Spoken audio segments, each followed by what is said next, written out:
Welcome back. We are live at the Gov 2.0 Expo in Washington, D.C., and I am joined by Jesse Robbins, CEO of Opscode. Jesse, thanks very much for being with us. Thanks for having me. All right, so first question I have for you. Recovery.gov announced that they're going to the cloud. And I was wondering if you think that's the beginning of something else for the .gov sites. Are they all going to start moving to the cloud now? I don't know about all of them. The economic advantages to adopting cloud computing services really, benefit any organization. At least organizations that are operating at a certain scale and sort of having the growth concerns that a site like Recovery.gov has, which is lots and lots of interest. It's very spiky, and so I think that what it really signals is that industry is starting to figure out how to help make these transitions happen. So the fact that we're seeing one means that we're likely to see more, and I think that we're also likely to see more adoption of what we would call traditional SaaS businesses, specific services rather than just being a pure infrastructure play like Amazon. Right. So do you feel that government agencies have different cloud needs than non-government businesses? Are there different pain points there? There are. So there's a different set of regulatory concerns that often need to be addressed, particularly, it's just sort of health data, other sorts of data, concerns about who controls what and how you're able to see which people are accessing certain services, sort of security and domain concerns. I think the biggest difference is every organization thinks that they're special.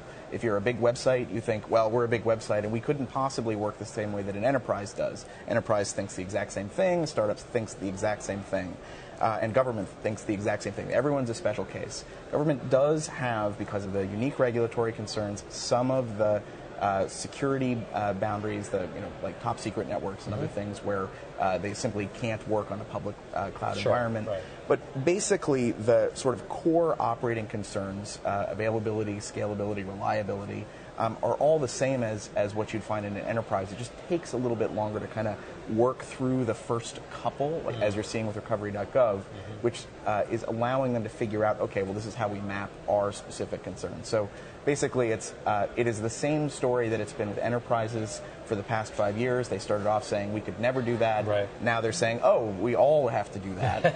Sure. And so we're seeing that pattern repeat itself with government. Right. So does the phrase mission critical have a different meaning for a government agency, a .gov site? So I think that it does in a number of cases. In particular, mission critical is a term that originated in government. We're talking about missions where there's lives on the line in many cases. And so what's required is a slightly different approach when designing and architecting services, and in particular, there's less tolerance for failure. Now, that doesn't actually mean that it's easier to build systems that are not going to fail or possible. You can't build a system that doesn't fail. You can try and get very close. But it does require more time spent for life safety and other real mission-critical systems where lives are down. It requires both more planning up front and also the kind of sort of continuity of operations planning and other things that those organizations already know how to do, but just definitely need to apply to their shifts into the cloud. The other thing to understand is that nobody can ever outsource responsibility for delivering a mission-critical system. So if you are the owner of that environment, it's your job to provide it. And that's an organizational capability that many enterprises have been developing for years, large websites have been able to develop for years, and government tends to have a bias towards, well, we'll work with that third-party outsourcer. The problem is that no third-party outsourcer can guarantee availability. Sure. So it is the responsibility of each organization that has a mission-critical thing to develop that internally, and you don't get to blame your supplier when that fails. Right. Now, I know you've done a lot of work with emergency management. I was wondering if there are any lessons from that domain that you think are applicable here for the folks at Gov 2.0. So there are a couple. The first, my background, I led a task force during Hurricane Katrina, and we actually made pretty extensive use of sort of the Web 2.0 tool set that, it's back in 2005, so the tool set looked a little bit different than it did today. I think, this whole conference and sort of the entire Gov 2.0 movement is sort of the leading edge of well, it's now the general acceptance of what was the leading edge, where people are saying, yep, this is real, people are ready to use these technologies. And I think that from my own background in emergency management, the main thing is that people need to become more comfortable with experimentation. I came up with, along with a gentleman by the name of Mikkel Marin, a thing called the pattern of disaster tech innovation. And basically, it's very, very hard to anticipate what tools people are going to use in a disaster, but it's very, very easy for people to adapt using existing tools and then sort of capture those lessons.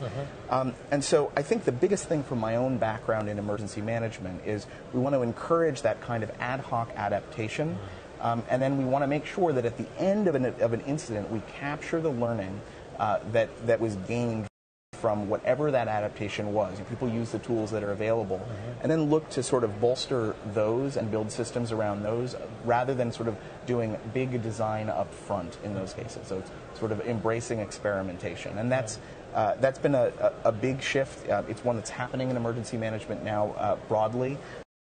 In terms of the services that are being used by the broader government community, we're starting to see, lots and lots of little projects that grow sort of organically, rather than sort of focusing on trying to get everything right at the get-go. And I think that's the big lesson for government in terms of the shift that's underway now, which is start small, grow organically, encourage successful projects to flourish, let the ones that aren't working die off. And in general, embrace experimentation. Understand that there's risk associated with that, and generally learn lessons from small successes that you grow, rather than trying to do everything from a top-down, upfront perspective. Interesting. Well, thank you very much. I appreciate you taking the time to swing by. Well, thank you.